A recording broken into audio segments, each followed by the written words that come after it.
Hey everyone, it's Dr. Garner here. In this lesson we're going to look at the structures of atoms as well as the subatomic particles that are found within them. So in terms of this question that's being shown in the slide here of what is an atom, atoms are the smallest units of matter that correspond to the elements that we see on the periodic table. And in terms of the structure of an atom, atoms consist of a nucleus at their center that's surrounded by an electron cloud. The nucleus, if we kind of zoom in on that, we see that it contains the protons and the neutrons that are found within the atom. The electron cloud is the space in which the electrons are found. So electrons move really rapidly, and it's impossible to pinpoint their precise location at any given instant in time. So instead of thinking about where exactly the electrons are, we instead think about the volume of space in which they're likely to be found. And that's what the electron cloud is called. So that volume of space is mostly empty, so as a result of that, atoms themselves are made mostly of empty space. And as you can see, there's an enormous size difference between the size of the nucleus and the size of the electron cloud. So we have those distances shown down here. The electron cloud is on the order of about 10 to the minus 10 meters in diameter, so that's about an angstrom in diameter. And as you can see, the nucleus is significantly smaller than that. Its diameter is on the order of 10 to the negative 14 meters. So it's about 1/10,000th the size of the atom itself. So atoms are mostly made up of empty space. The nucleus comprises a tiny amount of the volume of the atom, and most of it is this empty electron cloud. All right, on the next slide, I want to take a look at the different subatomic particles that are found within atoms. So we've seen on the last slide that atoms contain protons, electrons, and neutrons. On this slide, I want to take a look at their properties. So let's look at mass first. So each of these three particles possesses some amount of mass. And we're showing that value here in units of kilograms. And if we look at these numbers, they're kind of funny numbers to work with, but what you can see is that the mass of a proton is nearly the same as the mass of an electron. They're not exactly the same, but they're almost the same as each other. And if you compare that to the mass of an electron, what we see is that the mass of an electron is significantly smaller. It is this power of 10 here of negative 31, 10 to the negative 31. So it's significantly lower in mass than the mass of a proton or a neutron. In fact, an electron is about 1/2000th the mass of a proton or a neutron.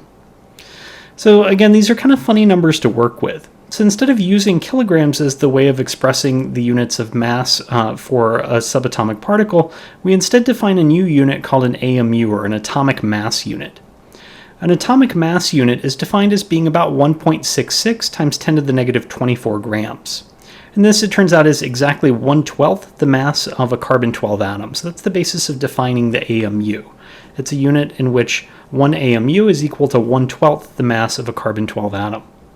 And if we compare this value here to the masses of protons, neutrons, and electrons, what we see is that the mass of a proton is roughly equal to 1 AMU. Same thing with a neutron, so both of those masses are roughly equal to 1 AMU. They're not exactly equal to 1 AMU, but it's pretty close. In contrast, however, the electron, which is significantly lighter, about 2,000 times lighter than the neutron and proton, it's about 0 AMU. So the mass of an electron is pretty much negligible compared to the mass of the protons and neutrons that are found within an atom. All right, so we can also think about the charges that are found in these species. Well, actually, before we get ahead to that, one of the consequences of this is that since most of the mass of an atom comes from the protons and neutrons, that means that nearly all of an atom's mass resides in its nucleus. So the electrons, although they do have some mass, don't contribute significantly to the mass of an atom. All right, so we can think about the charges of these three subatomic particles as well. So protons have a positive charge, electrons have a negative charge, and neutrons are neutral. They have a charge of 0. And we're showing that charge here in units of coulombs, which is the standard SI unit for charge. But again, we end up with these kind of funny numbers that are a little hard to work with.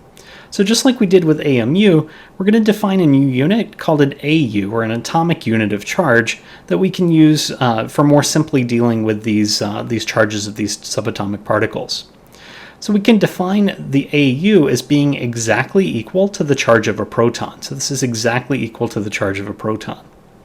And so therefore the charge of a proton would be positive 1 AU, or positive 1 atomic units. The charge of an electron is exactly the same as the charge of a proton, except it has an opposite sign. So whereas the proton had a positive 1 charge, our electron's going to have a negative 1 charge. So they have exactly the same charge, but opposite signs, with the proton being positive and the electron being negative. And again, the neutron does not have a charge. It has a charge of exactly 0, so it's completely neutral. All right, so in this slide, we're being asked this question of what element is this? So if we look at this atom, we've greatly enlarged the nucleus here so that we can count the number of protons and electrons that are found within it.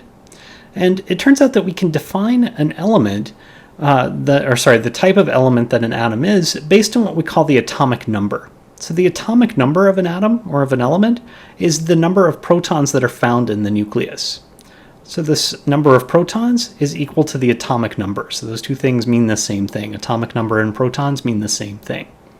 In this particular atom that we see here, we can just count up the number of protons that are here. If we count them up, we see that there are 6. So this diagram of an atom that I'm showing here, since it has 6 protons, that means that its atomic number is 6. And what that tells us is the type of element that this atom belongs to, or the type of element that this atom is. This atomic number of 6, it tells us that this atom is carbon. So we can figure this out from the periodic table as well. So by figuring out this atomic number of 6, we can look at the periodic table and see which element is number 6 on the periodic table. And it turns out that that's carbon. So carbon's number 6 on the periodic table. So any atom that has 6 protons is an atom of carbon. And the same thing applies to these other elements as well. For example, boron has an atomic number of 5. So any atom that has 5 protons in its nucleus would be an atom of boron. You could say the same thing for any of the rest of these as well. So the atomic number tells you which element an atom is. All right, and we've talked about the number of protons. I want to think about what happens when you change the number of neutrons as well. So whenever you have differing numbers of neutrons in an atom, that's going to give you different isotopes of a particular element. So isotopes are versions of a given element that have different numbers of neutrons in their nuclei. All right, and we can show isotopes using what we call nuclear symbol notation, and that's what I'm showing here. Nuclear symbol notation is a formalism that describes, that shows the symbol of the element, along with its atomic number, as well as the mass number. So the mass number of a particular atom is equal to the number of protons plus the number of neutrons. All right, so we have an example here. So if we look at the nucleus that we have here, we've already seen that there are 6 protons. So that tells us that this is carbon. So our atomic number of 6, which tells us that this is carbon, tells us that we need to use the atomic symbol here for carbon, C. So we can get to both of those things by knowing that we have 6 protons in our nucleus. The other component of this nuclear symbol is the mass number. So again, the mass number is the number of protons plus neutrons. So if we have 6 protons plus 6 neutrons, that's going to give us a total of 12 for our mass number. So the sum of protons plus neutrons gives you your mass number. So this particular atom, it would be said to be carbon 12. So that's how we would refer to this. This is an atom of carbon 12. So it's carbon with a mass number of 12, signifying that it has 6 neutrons. And it's not necessary to show the atomic number either. You could leave that out if you wanted, since the atomic number and the atomic symbol both tell you the same thing, that there are 6 protons in this nucleus. So you'll see this written in a couple of ways. Sometimes you'll see the name of the element written with a hyphen and then the mass number. Other times you'll just see the subscript mass number next to the symbol for the element. Either notation is unambiguously able to describe this particular atom. All right, so a given element may have more than one isotope associated with it. So here we have 2 atoms. If we count up the number of protons in the nuclei of these 2 atoms, what we'll see is that there are 6 protons in each nucleus. That tells us that these are both atoms of carbon. So the number of protons tells you which element it is. Now let's count the neutrons as well. This is the one that we saw on the last slide. So we have 6 neutrons here. The one on the right, this one's a little bit different. Here we have 1, 2, 3, 4, 5, 6, 7, 8 neutrons. So the one on the left has 6 neutrons, the one on the right has 8 neutrons. So this atom on the left, as we saw in the last slide, this is carbon 12. So its mass number is 12. The sum of protons and neutrons gives me 12. The atom on the right, this is a different isotope of carbon. It's still carbon because it has 6 protons, but its mass number is different. So this time our mass number is going to be 14. So the sum of 6 protons plus 8 neutrons gives us a total of 14. So this is an example of a second isotope of carbon. All All right, so we've talked about protons and neutrons. I wanted to think about the electrons as well. What happens when we have varying numbers of electrons? So if the number of protons and electrons are different, we'll end up with what we call an ion. So an ion is a charged atom that possesses uneven numbers of protons and electrons. And whenever an atom has a charge, we typically write that as a superscript to the right of the atomic symbol. So for example, here we have this K plus ion. This is an ion of potassium. So potassium symbol is K. We have this positive sign to the top right next to it in order to signify that it has a +1 charge. Over here we have a sulfur atom with a -2 charge. So you'll see these written in this way. So here over on this first example, we have carbon, and we don't see a charge. So the implication here is that this carbon has a charge of 0. Whenever you have an atom that has a neutral charge, meaning a charge of 0, that means that the number of protons and the number of electrons is the same. So in this particular atom, we know that it has 6 protons because it's an atom of carbon, and since it's neutral, it must have an equal number of protons and electrons. It must also have 6 electrons. So for neutral atoms, the number of protons and electrons will be the same. All right, let's think about this potassium ion here. We know that it has 19 protons because it's potassium. And if you look up potassium on the periodic table, you'll see that its atomic number is number 19. In terms of the number of electrons, what we know here is that we have an excess of positive charge. We have more positive charge than negative charge, giving this ion an overall +1 charge. So since there's extra positive charge, that must mean that there are more protons than electrons. And since the magnitude of the charge is 1, that must mean that there's 1 more proton than electron. So if we have 19 protons, that must mean that we have 18 electrons. So whenever we have a positive ion, there's always going to be more positive charge, more protons than electrons. We can do the same thing over here with the sulfur ion. We know that there are 16 protons because sulfur's atomic number is number 16. So if you look it up on the periodic table, it has an atomic number of 16. All right, so in this case we have a negative ion. So that must mean that there's more negative charge or more electrons than there are protons. So since the magnitude of that charge is -2, it must mean that there are 2 more electrons than protons. So there's going to be 18 electrons here relative to the 16 protons. So whenever you have a negative ion, there's going to be more electrons and fewer protons. All right, so there are a couple of other names that I want to introduce here for referring to these differently charged ions, and that's the idea of an anion versus a cation. So an anion is a term that's used to refer to a negatively charged ion. So it's just a generic term that refers to any negative ion. We also have the term cation that we use to refer to positively charged ions. So a cation is just simply a positively charged ion. It's worth knowing these terms. These will come up from time to time. All right, we have a couple of practice problems here. As usual, I would suggest pausing the video and trying this question out on your own first. Once you figure it out, go ahead and pause the video and take a look at the solution. All right, in this example problem, we're being told that we have an atom that has 5 protons, 6 neutrons, and 5 electrons, and we're being asked for its mass number. So as we saw earlier, the mass number is equal to the sum of the number of protons plus the number of neutrons. So in this case, we know that the number of protons was 5, plus our 6 neutrons. That gives us a total of 11. So the mass number for this particular element would be 11. So it's going to give us choice D. All right, we have another practice problem here as well. So again, as usual, I would suggest pausing the video and trying this question out on your own first. All right, so in this problem, we're being asked what the correct chemical symbol would be for an atom or ion that has 8 protons, 9 neutrons, and 10 electrons. So again, what we want to show is the atomic symbol along with the mass number, and if appropriate, a charge. So we also see that some of these answer choices contain charges. So let's start with the atomic symbol.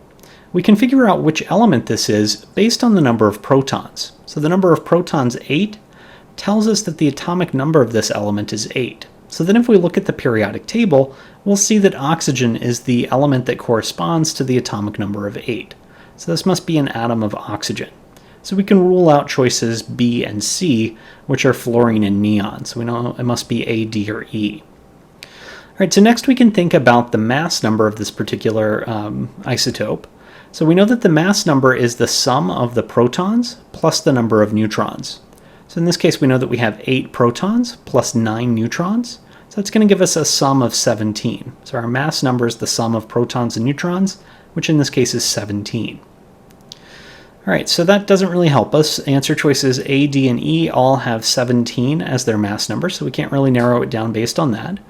So the next thing that we need to examine is the charge of this atom. So choice A is neutrally charged, choice D is a cation, and choice E is an anion. So I need to figure out what kind of charge this atom would have. So I can figure that out based on the balance between the protons and the electrons.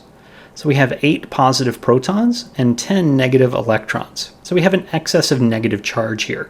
We have 2 more units of negative charge than positive charge. So that's going to give us an excess of negative charge, a -2 charge overall. So 8 positive protons minus 10 negative electrons gives me an overall charge of -2. So that's going to give me choice E as my answer to this problem. All right, let's try out another one. So again, as usual, I would encourage you to pause the video and try this one out on your own first, and then we'll take a look at it together.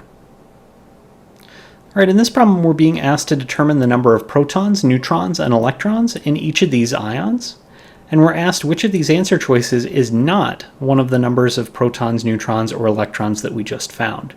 All right, let's hide these answer choices for just a moment and figure out how many protons, electrons, and neutrons are present in both of these ions. Let's start with the protons. And we'll start with this cobalt ion over here on the left first. So the number of protons, we know that that's equal to the atomic number, and they tell you here that that's 27. If they had not shown you this number 27, we could have also approached this problem by looking at the periodic table, and you would have been able to locate cobalt, and you would have seen that its atomic number on the periodic table is number 27. All right, we can think about electrons as well. So to figure out the number of electrons, we need to look at the charge of the ion, in this case +2, and consider also the number of protons that are found in it. So if the charge is +2, that must mean that there's an excess of positive charge, so there's more protons than electrons. Since the magnitude is 2, that must mean that there are 2 more protons than electrons. So if there are 27 protons, there must be 25 electrons. All right, our neutrons, we can figure that out based on the mass number.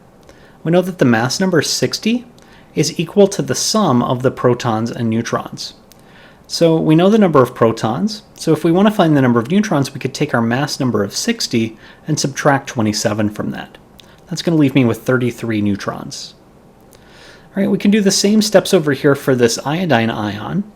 So we know the number of protons from our atomic number, which we know to be 53. Again, if they didn't show that to you, you could have found that on the periodic table by finding iodine on the periodic table. All right, in terms of electrons, we need to look at the charge. So our ion has a -1 charge, so that must mean that there's 1 more electron than proton. So since there's 53 protons, there must be 54 electrons to give you a -1 charge. In terms of the neutrons, we could do the same thing that we did earlier. We can take our mass number and subtract from that the number of protons. So 131 minus 53 is going to give us 78 neutrons. All right, if we compare these numbers back to our answer choices, we see that choice B, 30, was not one of the values that we saw listed here. So that's going to be our answer to this one. All right, that's it for this video. Thank you for watching.